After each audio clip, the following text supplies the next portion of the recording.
तो आज हम एक्सप्लेन करने वाले हैं हाल ही में आई मूवी श्रीकांत को, जिसमें राजकुमार राव लीड रोल में है। और ये मूवी आपको जरूर पसंद आएगी, जो कि श्रीकांत बोला जी की लाइफ पर आधारित है। इसलिए वीडियो को भी लाइक कर दीजिए। हम चलिए कहानी शुरू करते हैं। तो मूवी की शुरुआत में हमें आंध्र प्रदेश का सीन दिखाया जाता है, जहां 13 जुलाई 1991 में एक लड़के का जन्म होता है। अब बेटे के पैदा होने पर उसके पिता बहुत खुश होते हैं और खुशी खुशी में उसका नाम फेमस क्रिकेटर श्रीकांत के नाम पर रख देते हैं। साथ ही वो कहते हैं कि मेरा बेटा बड़े होकर क्रिकेटर बनेगा। पर श्रीकांत के पिता की खुशी ज्यादा देर नहीं टिकती, क्योंकि उन्हें पता चलता है कि उनका बेटा तो जन्म से ही अंधा है, जिससे उनका दिल टूट जाता है। इसके बाद श्रीकांत के परिवार वाले सोचते हैं कि इस बच्चे को भी मार देना चाहिए, क्योंकि इसकी इस दुनिया में कोई जगह नहीं है, और अगर इसे आज न मारा तो इसे इस दुनिया वाले रोज मारेंगे। फिर जब श्रीकांत के पिता उसे मारने ही वाले होते हैं, तो वहाँ श्रीकांत की माँ आ जाती है, जो अपने बेटे को मरने नहीं देती। अब इसके बाद कहानी आगे बढ़ती है और हम श्रीकांत को देखते हैं, जो अपने दुख और तकलीफों से लड़ने का फैसला करता है, जिसके बीच उसे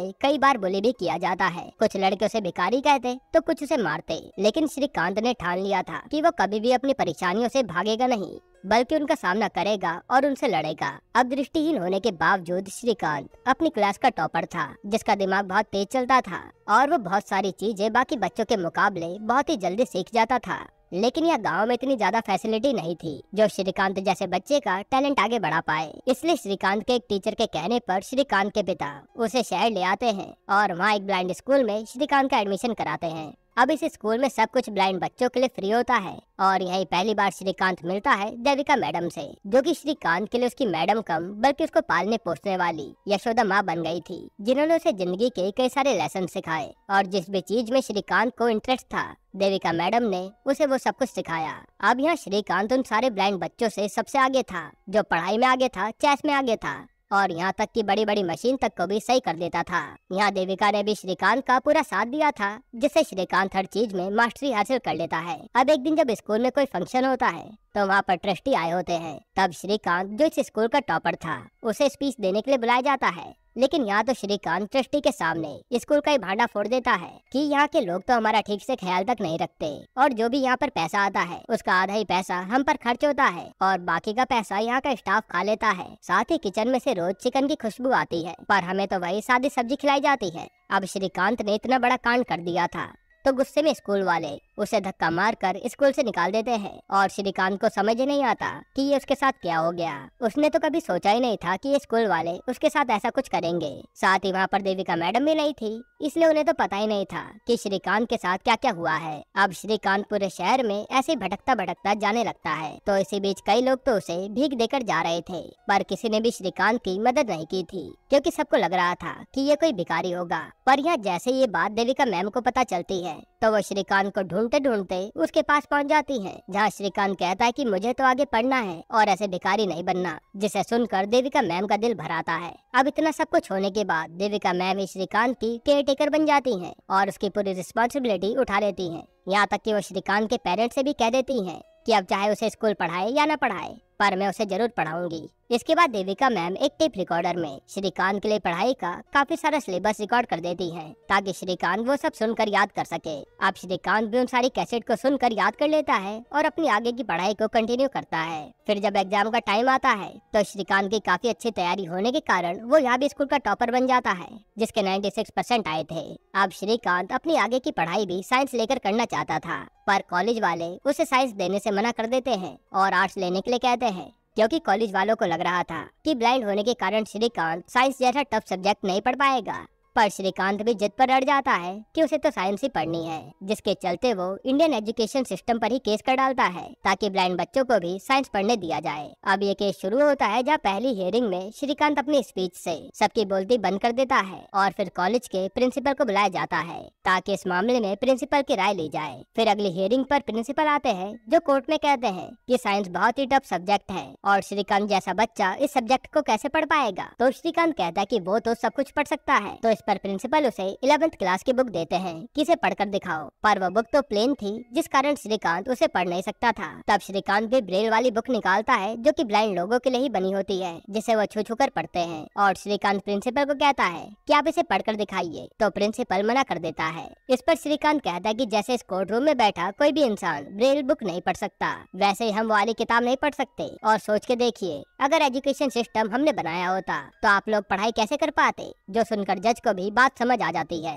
जिसके बाद श्रीकांत ये केस जीत जाता है और उसका कॉलेज में एडमिशन भी हो जाता है। अब यहाँ भी श्रीकांत मन लगाकर पढ़ाई करता है, साथ ही वो यहाँ चेस और क्रिकेट भी खेलता है और यहाँ भी हर चीज में नंबर 1 बन जाता है। अब एग्जाम में उसके मार्क्स भी काफी अच्छे आते हैं, जैसे IIT में भी उसका आराम से सिलेक्शन हो जाता। पर यहाँ भी ये प्रॉब्लम आती है कि इंडियन एजुकेशन सिस्टम के चलते ब्लाइंड लोगों के लिए कोई भी सीट नहीं है। हालांकि श्रीकांत भी समझ गया था कि वो सिर्फ पढ़ना चाहता है, इसलिए वो इस बार इंडियन एजुकेशन सिस्टम पर कोई केस नहीं करता और अपनी पढ़ाई को नॉर्मल कॉलेज से कंटिन्यू रखता है। साथ ही वो ब्लाइंड लोगों के साथ क्रिकेट भी खेलना शुरू कर देता है, जिसमें श्रीकांत का कोई जवाब नहीं था। इसके बाद श्रीकांत एक प्रोग्राम में जाता है जहाँ पर APJ अब्दुल कलाम जी आए होते हैं। वो सभी से पूछते हैं कि आप सब बड़े होकर क्या बनना चाहते हैं, जिस पर कोई डॉक्टर बोलता है तो कोई इंजीनियर। फिर जब श्रीकांत की बारी आती है तो वो कहता है कि वो देश का पहला विजुअली इम्पेयर्ड प्रेसिडेंट बनना चाहता है। ये सुनकर कलाम सर उसका नाम पूछते हैं और उसे देखकर काफी खुश भी होते हैं, क्योंकि कलाम सर को उसमें काफी पोटेंशियल दिखा था।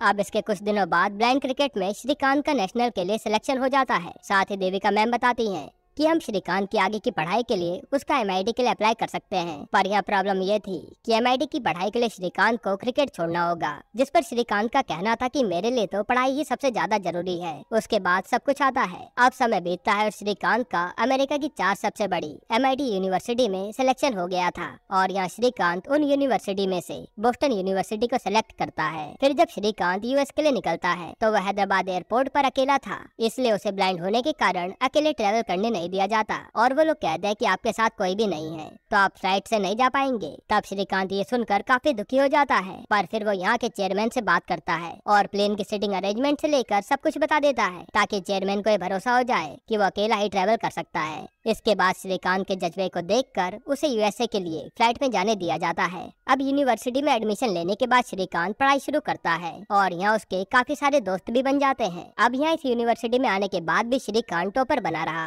और यहाँ उसने काफी सारी चीजें भी सीखी और यहाँ के लोग भी उसे काफी सपोर्ट करते थे। एक बार तो जब श्रीकांत बेसबॉल खेल रहा था तो उसने बॉल को इतनी जोर से हिट किया कि वर्ल्ड रिकॉर्ड ही बना दिया और उसकी फोटो मैगजीन के फ्रंट पेज पर छाप दी गई, जिससे वो काफी फेमस भी हुआ था। इसके बाद हम स्वाति नाम की लड़की को देखते हैं जो हैदराबाद की ही रहने वाली थी और वो श्रीकांत के बारे में जानकर उससे काफी इम्प्रेस हो जाती है और सोशल मीडिया पर उससे कनेक्ट हो जाती है। इसके कुछ दिनों बाद स्वाति भी US पढ़ने आ जाती है, जहाँ वो श्रीकांत से मिलती है और इन दोनों की बातें शुरू हो जाती हैं। यहाँ स्वाति श्रीकांत को काफी ज्यादा पसंद करती थी और उसे ऐसा लगता था कि श्रीकांत ही उसके लिए बना हो। साथ ही श्रीकांत भी उसकी कंपनी एंजॉय करता था, क्योंकि स्वाति ने कभी भी श्रीकांत को ये फील होने नहीं दिया कि वो ब्लाइंड है या किसी से कमजोर है। अब कुछ समय बाद श्रीकांत का MIT का कोर्स पूरा हो जाता है, पर श्रीकांत अब इंडिया वापस नहीं जाना चाहता। उसका मानना था कि वो USA में रहकर ही जॉब करेगा। इसके बाद जब देविका मैम का कॉल आता है तो वो उन्हें भी यही कहता है कि वो USA में रहकर ही जॉब करेगा, क्योंकि यहाँ उसे अच्छा लगता था। तब देविका मैम भी उसे कुछ नहीं कहती, लेकिन जब यही बात वो स्वाति को बताता है तो वो श्रीकांत को समझाती है कि तुम USA में रह गए तो किसी की भी जिंदगी नहीं बदल पाओगे, पर इंडिया में तो तुम्हारे जैसे कई सारे लोग हैं और इंडिया जाने से तुम उन लोगों के लिए एक मिसाल बनोगे और तुम ही हो जो उन लोगों की जिंदगी बदल सकते हो, इसलिए उनका पूरा फ्यूचर तुम्हारे ऊपर डिपेंड करता है। तब ये सब सुनने के बाद श्रीकांत को भी बातें समझ आती हैं और वो तुरंत इंडिया के लिए निकल जाता है। अब यहाँ पहुंचकर श्रीकांत स्वाति वाली बात देविका मैम को भी बताता है कि इंडिया के ब्लाइंड लोगों को मेरी जरूरत है,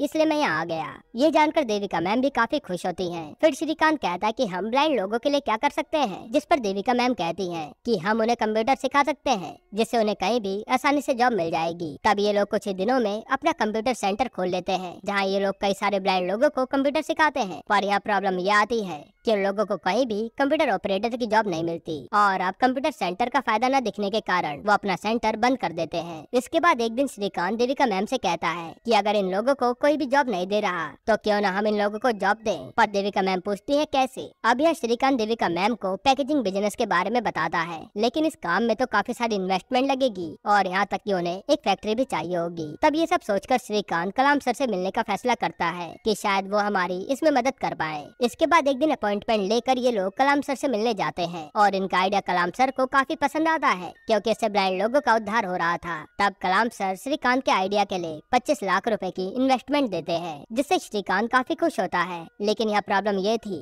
कितने रुपए से ये लोग बिजनेस शुरू नहीं कर सकते थे, क्योंकि बिजनेस में करोड़ की इन्वेस्टमेंट लगेगी। हालांकि इसके बाद भी श्रीकांत कई और लोगों से इन्वेस्टमेंट की बात करता है, पर उसे कहीं से भी इन्वेस्टमेंट नहीं मिलती। फिर एक दिन श्रीकांत एक बड़े इन्वेस्टर रवि से मिलता है, जिसे श्रीकांत अपना बिजनेस आइडिया समझाता है और बताता है कि कलाम सर ने 25 लाख रुपए हमें पहले इन्वेस्टमेंट के तौर पर दिए हुए हैं। तब ये बात जानकर रवि को श्रीकांत का आइडिया काफी पसंद आता है और वो उसके बिजनेस में पैसे लगाने के लिए मान जाता है। फिर रवि और श्रीकांत अपने लिए एक बहुत बड़ी फैक्ट्री खरीदते हैं और उसका नाम बुलेंट इंडस्ट्री रखते हैं, जिसकी ओपनिंग पर सब लोग काफी खुश थे। अब यह काम ये था कि ये लोग रिसाइकलिंग पेपर को पैकेजिंग पेपर में बदला करते थे और इस पूरी फैक्ट्री में ब्लाइंड लोग ही काम करते हैं, जहाँ उन सबको 8,000 रुपए महीने की जॉब पर रखा जाता है। श्रीकांत भी इस फैक्ट्री में वर्कर के तौर पर काम करता है और उसे भी हर महीने 8,000 रुपए मिलते थे। अब धीरे धीरे श्रीकांत की ये बुलेंट इंडस्ट्री काफी अच्छे से ग्रो कर रही थी और कुछ ही सालों में इस बिजनेस से श्रीकांत और उसके लोगों को काफी अच्छा प्रॉफिट भी होने लगा था, जिससे रवि भी काफी खुश था।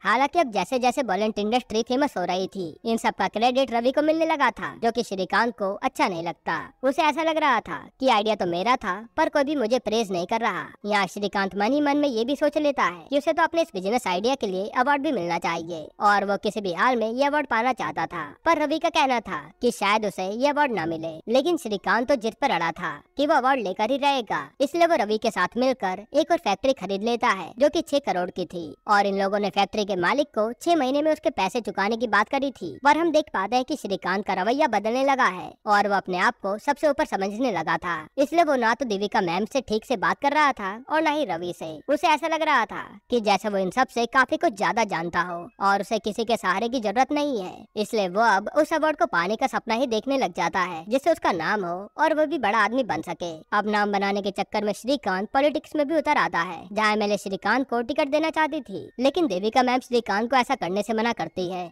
कि ये पॉलिटिक्स में जाकर तुम्हें कोई फायदा नहीं होने वाला। पर श्रीकांत तो अपने घमंड में चूर था। वो देविका मैम से कहता है कि उसे क्या करना है क्या नहीं वो सब जानता है, इसलिए आपकी सलाह की मुझे कोई जरूरत नहीं है। ये सब कहकर वो यहाँ से चले जाता है और देविका मैम उसे कुछ ज्यादा नहीं बोल पाती। इसके बाद जब श्रीकांत उस MLA के ऑफिस आता है तो उसे पता चलता है कि ये लोग तो श्रीकांत के अंधेपन की सिंपैथी से इलेक्शन जीतना चाहते हैं, इसलिए इन्होंने श्रीकांत को पार्टी में शामिल होने का मौका दिया था और यहाँ श्रीकांत के ब्लाइंड होने का पार्टी के लोग मजाक भी बनाते हैं, जो सुनकर श्रीकांत का दिल टूट जाता है और उसे समझ आता है कि उसने यहाँ आकर बहुत बड़ी गलती कर दी, क्योंकि रवि और देविका मैम ने तो उसे आज तक अंधे होने का एहसास तक नहीं कराया था और वो आज उन्हीं को अपना तेवर दिखा कर आया है। ये सब होने के बाद श्रीकांत सीधा देविका मैम के पास जाता है और अपने किए के लिए रोते हुए माफी मांगता है, जिस पर देविका मैम भी उसे माफ कर देती हैं, क्योंकि वो तो उसे अपने बेटे की तरह समझती थी। इसके बाद श्रीकांत रवि के पास जाकर उससे भी माफी मांगता है, जिस पर रवि भी अपने दोस्त को माफ कर देता है, क्योंकि ये दोनों काफी अच्छे दोस्त बन चुके थे। फिर श्रीकांत कहता है कि हम उस फैक्ट्री वाले को 6 करोड़ रुपए भी जल्दी चुका देंगे